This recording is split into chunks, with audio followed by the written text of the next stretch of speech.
హరి ఓం. Hit TV ప్రేక్షకులకు శుభాభివందనములు.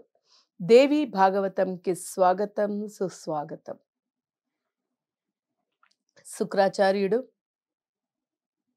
తపస్సుకు వెళ్ళిపోయాడు. శంకరుణ్ణి ప్రసన్నం చేసుకోవడానికి వెళ్ళిపోవడానికి సిద్ధమయ్యాడు, వెళ్ళిపోతూనే ఉన్నాడు.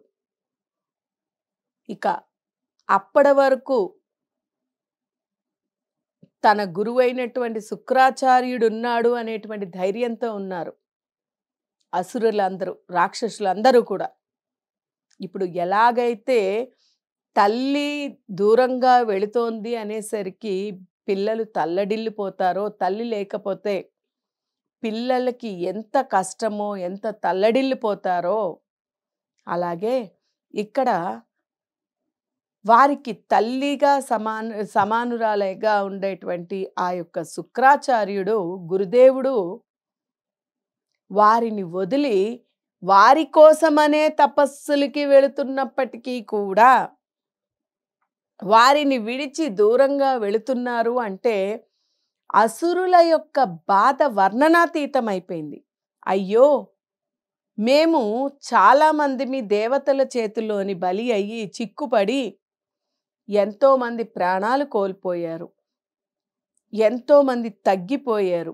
ఇప్పుడు ఈ అసురుల యొక్క సంఖ్య తగ్గిపోయింది, మా సంఖ్య చాలా తక్కువ మంది ఉన్నారు.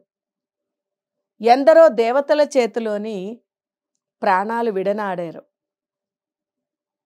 ఇప్పుడు మేము మాత్రమే ఉన్నాము, అతి కొద్ది మంది మాత్రమే ఉన్నారు. మిగిలిన అందరూ కూడా విత్తనాలు రాలిపోయినట్టు అందరూ కూడా రాలిపోయారు. మరి ఈ ఉన్న కొద్ది మంది కూడా ఈ దేవతల చేతిలోని బలి అయిపోతే, లేకపోతే ఏదైనా జరిగితే ఏమిటి అని పరిపరి విధాలుగా దీనంగా శుక్రాచార్యుని వాళ్ళని వేడుకోవడం మొదలైంది. అప్పుడు శుక్రాచార్యుల వారు, నాయనా దైత్యులారా, తప్పదు, మనము ఒకటి సాధించాలి, ఒకటి గెలవాలి అంటే ఇప్పుడుండేటువంటి కాలమాన పరిస్థితిలో ఇది మనకి బాగా ఉపయోగపడుతుంది. మనము ఏదైనా సరే, ఏదైనా యుద్ధంతో సమానమే. మనము ఒకటి సాధించాలి అంటే, మనము ఒకటి సంపాదించాలి అంటే ఒకటి వదులుకోక తప్పదు. ఇప్పుడు వీళ్ళు దేవతలని ఎదిరించి దేవతలపై గెలవాలి అంటే ఇప్పుడు ఓర్పు సహనంతోని ఉండి ఆ శుక్రాచార్యుడు దైవానుగ్రహాన్ని పొంది వచ్చేంత వరకు కూడా ఎదురు చూడక తప్పదు. అదే విషయము శుక్రాచార్యుల వారు చెబుతున్నారు. నేను వెళ్ళి తపశ్శక్తితో నా యొక్క శక్తిని, మంత్రవిద్యని పెంచుకొని, మంత్రవిద్యని సంపాదించి మన ఈశ్వరుని యొక్క అనుగ్రహాన్ని పొంది వచ్చి మీ అందరినీ కూడా రక్షిస్తా. నేను వచ్చేంత వరకు, నా తపశ్శక్తి, నా యొక్క మంత్రశక్తి పెరిగి వచ్చేంత వరకు, నేను కాపాడగలిగేంత వరకు కూడా మీరందరూ ఎక్కడో ఒక చోట అందరూ కలిసికట్టుగా ఉండి ఎలాగో అలాగో ఒక చోట సమధమాదులు అంటే బహిర్గత అంతర్గత ఇంద్రియాలన్నిటినీ కూడా వశములో చేసుకొని, వశంలో పెట్టుకొని, మీ ఆధీనంలో పెట్టుకొని, అంటే మీ కంట్రోల్లో మీరు ఉండి ఈ శమధమాదులని అలవరుచుకొని జాగ్రత్తగా దేశ కాలానుగుణంగా మీరు బల పౌరుషాలందరినీ కూడా చూసుకోవాలి. కాబట్టి చూసుకుని తెగించాలి. కాబట్టి అవసరమైతే శత్రువుల యొక్క పాదాలు పట్టైనా, దాన్ని ఊడిగం అని కూడా అంటాం, శత్రువుల యొక్క దాస్యం చేసైనా కూడా, అంటే వాళ్ళకి దాసులుగా ఉండైనా, వాళ్ళ పాదాలు పట్టైనా వాళ్ళతో పాటు మీరు మెలగండి, శక్తిని సంపాదించేంత వరకు కూడా, శక్తి సంహరణ జరిగేంత వరకు కూడా, మీకు ఆ యొక్క సమయం వచ్చేంత వరకు కూడా మీరు ఈ రకంగా మెలగడం అనేటువంటిది మీకు చాలా శుభప్రదము.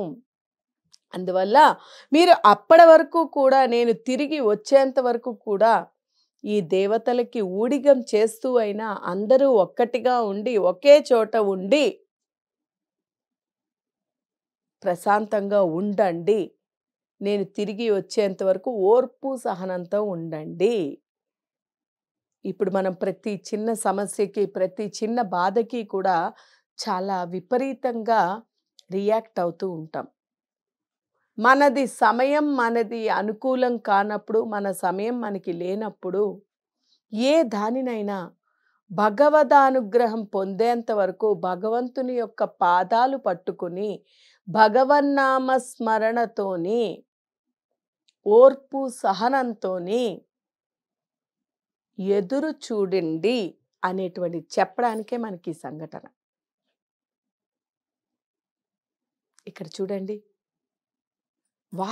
వారి సమయం కలిసొచ్చేంత వరకు కూడా వాళ్ళని తన గురువే వారికి చెప్పారు. ఓర్పు సహనంతో ఆఖరికి దాస్యం చేసైనా మీరు వారికి తగినట్టు సన్నిహితంగా స్నేహం చేసి మీరు ఉండండి అని. ఎప్పుడైతే గురువు చెప్పారో గురువు మాట ఖచ్చితంగా పాటించాలి కదండి. ఎప్పుడైనా గురువు మాట వినినివాడు బాగుపడనిది లేదు. గురువు మాట విననివాడు బాగుపడింది లేదు. ఎప్పుడైనా గురువు మాట శిరస వహించి పాటించినట్టయితే ఖచ్చితంగా వారికి అంతా కూడా శుభమే జరుగుతుంది. వీరి గురువు ఎప్పుడైతే ఇలా చెప్పారో, మీరు నేను వచ్చే వరకు గుమ్మం దాటి బయటకు కూడా వెళ్ళకండి అన్నారు. అందుకని వీరందరూ కూడా వారి గురువు ఆ శివుణ్ణి మెప్పించి మంత్రశక్తిని సంపాదించి వస్తారు. అప్పటి వరకు కూడా ఎదురు చూడాలి. ఆయన వచ్చిన తర్వాత ఈ దేవతల యొక్క తడాకా మనం చూద్దాము. అప్పటి వరకు మనం ఓర్పు సహనంతోని వారి దగ్గర ధైర్యంగా ఉందాము. వారికి దాస్యం చేస్తూ అయినా ఉందాము అని నిర్ణయించుకొని ఈ యొక్క దైత్యులు అంటే రాక్షసులు అందరూ కూడా కలిసి ప్రహ్లాదుణ్ణి నాయకుడిగా అనుకుని ప్రహ్లాదుణ్ణి ముందు పెట్టి ఈయనకి అంటే దేవతలకి ఇటు రాక్షసులకి కూడా ఉభయులకి కూడా ఆయన విశ్వసనీయుడు. అంటే ఇటు అసురులని జన్మించాడు కాబట్టి అసురులకి ప్రీతిపాత్రుడు, విష్ణు భక్తుడు కాబట్టి దేవతలకి కూడా విశ్వసనీయుడు, ప్రీతిపాత్రుడు కాబట్టి అందరూ కూడా ప్రహ్లాదుణ్ణి ముందు పెట్టుకొని దేవతల దగ్గరికి రాయబారాన్ని పంపించారు. ఈ ప్రహ్లాదుడి ద్వారా మేమంతా ఆయుధాలని విడిచిపెట్టాము. రాయబారం ఏ రకంగా పంపించారు? మేము ఆయుధాలంతటినీ కూడా విడిచిపెట్టాము.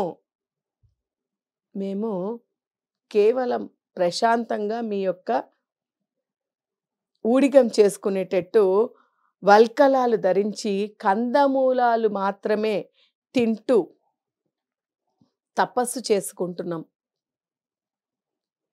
ఇక్కడ కందమూలాలు అన్నారు. ఇది ఎందుకు వచ్చింది? కందమూలాలే తినడం వల్ల లభించేటువంటిది ఏంటి? అసలు ఇక్కడ రాక్షసులు దానికి ఆ రకంగా చెప్పడానికి, ప్రహ్లాదుడి ద్వారా ఆ రకంగా చెప్పించడానికి కారణం ఏమిటి అనేది రాబోయే ఎపిసోడ్లో తెలుసుకుందాం. హరి ఓం తత్సత్.